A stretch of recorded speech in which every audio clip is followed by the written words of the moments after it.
Okay, everybody, with Disney's expected merger with Fox, fans have been very excited by the prospect of the X-Men, Deadpool, Fantastic Four, Doctor Doom, Silver Surfer, all these guys joining the Marvel Cinematic Universe. But in the past few days, we learned that the deal might not happen.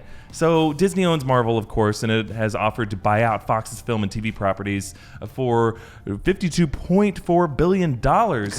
But now, media giant Comcast has made a massive counter-offer to Fox. They have upped Disney's offer with a $60 billion offer. Now, if Fox sells to Comcast, for us, that would mean any hopes of seeing Wolverine and Iron Man in a movie together are dead, canceled.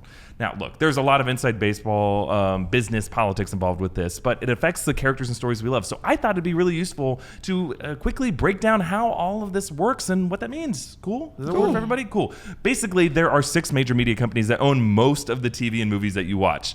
Disney is the first. They own Marvel, Star Wars, Pixar, Disney animated movies, and the live-action ones like the Lion King movie that's coming out. So ABC shows like Agents of S.H.I.E.L.D.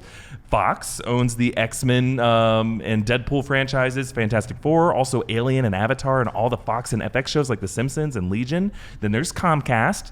They own Universal Studios and the Jurassic World series, Fast and Furious, the DreamWorks movies, NBC TV shows, and technically the rights to the Hulk movies, if they ever get made. And then there's Time Warner. They own Warner Brothers and the DC movies, the Harry Potter and Fantastic Beasts movies, Ready Player One, It, as well as everything on HBO and the Turner Broadcasting TV stuff like Adult Swim, Rick and Morty. That's under Time Warner. Viacom owns Paramount, including the Mission Impossible and Terminator movies, as well as the Comedy Central and MTV stuff. Wow. It used to own the CBS network, but CBS is technically its own company that actually cooperates with Warner, the CW network. That's Arrowverse and Flash, all you guys. And then Sony is like the smallest one. They own Spider-Man and Venom. They, in the early days, bought that over from Marvel.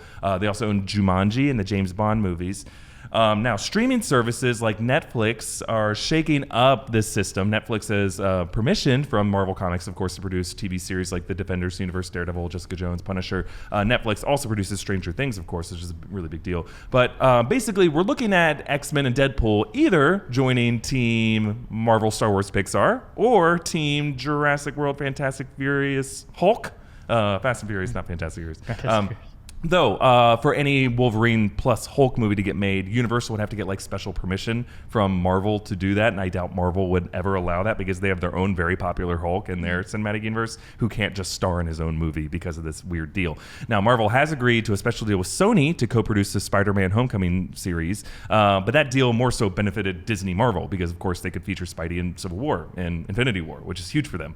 Now, the reason this is all happening, guys, is because of money and distribution. Comcast not only owns NBC Universal, but that's the production side. They also own the massive cable network that delivers this content to you. Now, Disney is trying to compete with that. They're working on a streaming service to rival Netflix so that if you want to watch like a Star Wars movie or anything from Marvel or Pixar, you got to go through their app that they're going to announce in the next couple years. Essentially, Comcast is trying to stay in the game and keep Disney from absorbing all the most popular franchises. Fox, meanwhile, is losing money because a lot of their ties are with like print media. Okay, so for us, this is really just a question of what's more important. Is having all of our favorite characters under one big tent so they can make big crossover movies together important? Or is avoiding a potentially big brotherian future where one family-friendly company filters all of our entertainment important to us? What do you guys think? The latter? I mean, I'm supposed to say avoiding the big brotherian. No, Sam, I'm with you. It's more fun if you can put the characters together. Well, I mean, don't you want Mystique fighting Iron Man? That's the combo you guys always wanted. Not for $149 a month, which is what they could do. Yeah, I think that's the real fear. If imagine there's another Netflix out there, but all of your favorite movies are on that streaming service, and then they can charge you $150 a month or a year, whatever it is. You have to pay that to be able to watch these things in your home. I mean, we're looking at a future where film exhibitors are small town movie theaters are closing all across the country. There's some places where you can only watch movies on streaming devices. And there's a scary future. There's a scary version of the future where this could cost the Marvel movies sucked at one point. You know what I mean? It's not an automatic given like, oh, they took all the good things. It's like, no, they took things that were going well. So if you want your studio to have something, go invest in good writers and good directors and make good things. And hey, now you'll have one too. Yeah, honestly, like now we wouldn't want Disney to take over DC, right? Because like we wanted to close the loop on Marvel and just make the Marvel that we already know to its fullest. And that's the reason I think that Sam and I are probably like, it'd be fun if they could put those characters together. But aside from that, yeah, probably don't also own DC and also own everything else, but just make the best content that you can make. Stop being so derivative and like, oh, we have this property, we need to make a Venom movie because of the rights. It's like, just make really good stuff, and then people will go to that, and that's where we'll put our dollar.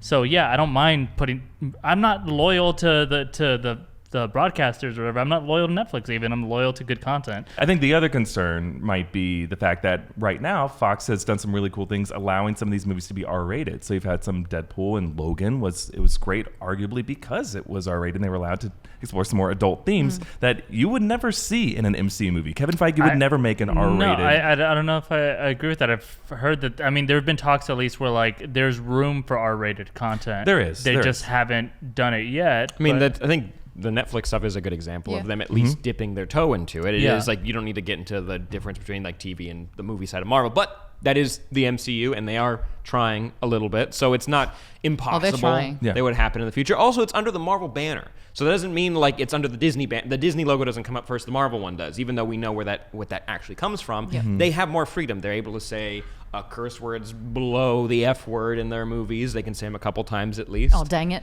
Yeah, exactly, right? Oh my and your blood starts to like, oh no. Like, how could they say that? Yeah. But Bug me.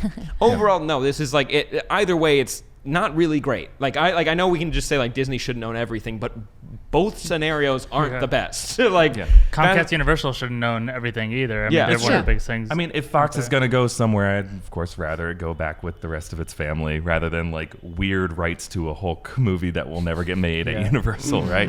But let us know what you think about this down below, and whether you'd prefer to see Deadpool and the X-Men exist in their own creative movie universe that's sometimes R-rated and not connected to Disney. And maybe Wolverine fighting Black Panther is just too cool of a possibility to turn down, if that's how you feel, which is kind of how I feel. But subscribe to New Rockstars for all of our deep dives and all the movies you love. Thanks, guys.